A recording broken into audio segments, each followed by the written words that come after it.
This is all wrong. I shouldn't be up here. I should be back in school on the other side of the ocean.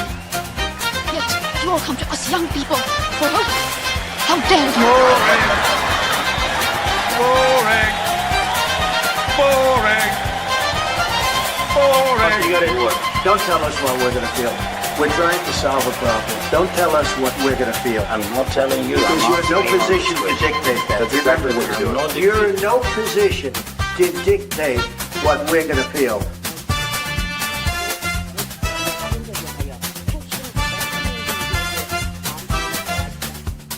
I call again for an immediate ceasefire in Gaza, the return of the sausages, the hostages.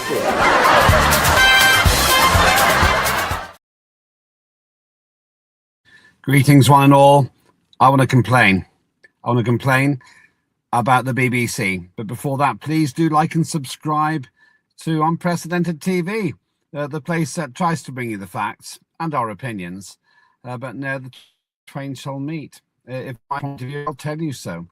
Thank you, by the way, for so many of you who are now subscribing to our YouTube channel at Unprecedented TV.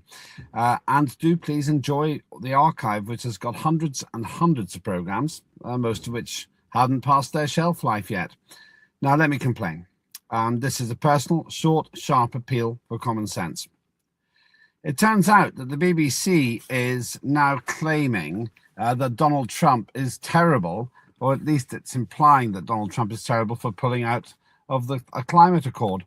And I quote a BBC presenter today who said, greenhouse gases from cars, trucks and power plants among the largest drivers of climate change. This is utter nonsense.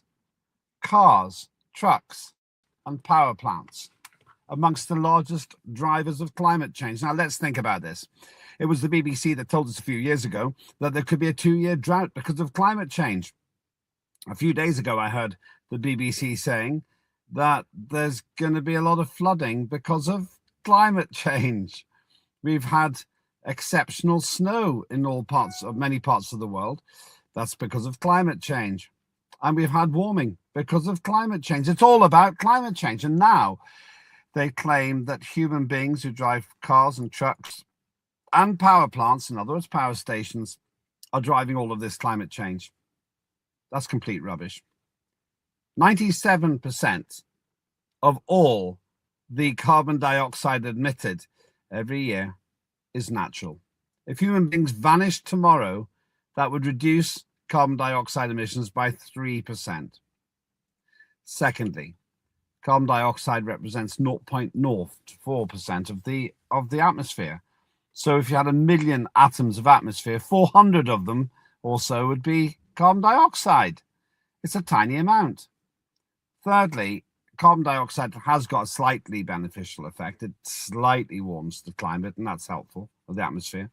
But what it's going to do, it's doing now. Because of something technical called logarithmic decay, if you put tons of extra carbon dioxide into the atmosphere, it won't really make very much difference.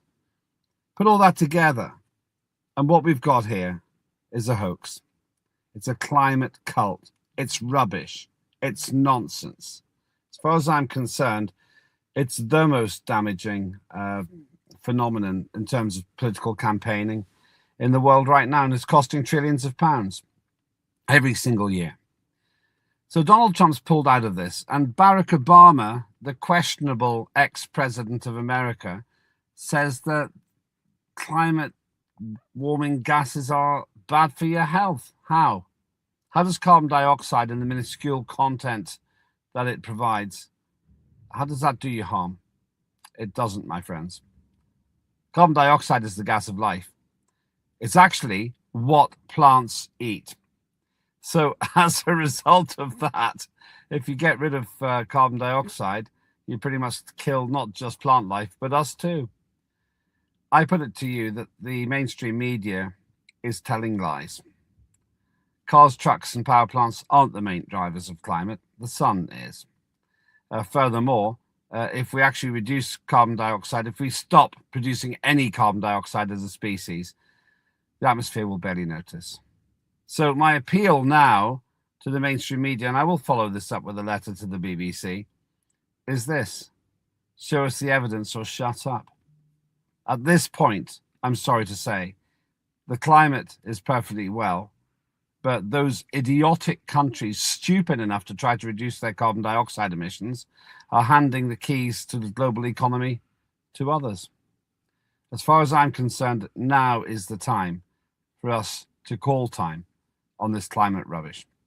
It's bad for you, it's bad for me, it makes no difference to the climate. But if we carry on like this, I guarantee that China, Russia, India, and all those countries that don't give tuppence for cutting their carbon dioxide emissions will reign supreme in the next 10 years when it comes to the economy. And we'll still buy all the stuff, it's just they're making it instead of us. There is no climate emergency. Carbon dioxide has a slightly beneficial effect, slight warming effect on the atmosphere, but that's about it. So let's stop the climate cult and let's get back to common sense. Please do like and subscribe. That's my short appeal today. And hopefully this afternoon, I'm going to have a rather longer conversation with somebody about the same subject. I'm Lembit Öpik. That was my short and sharp appeal for climate common sense.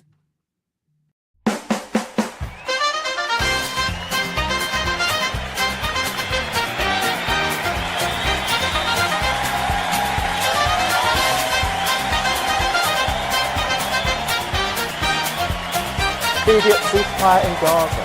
The return of the sausages.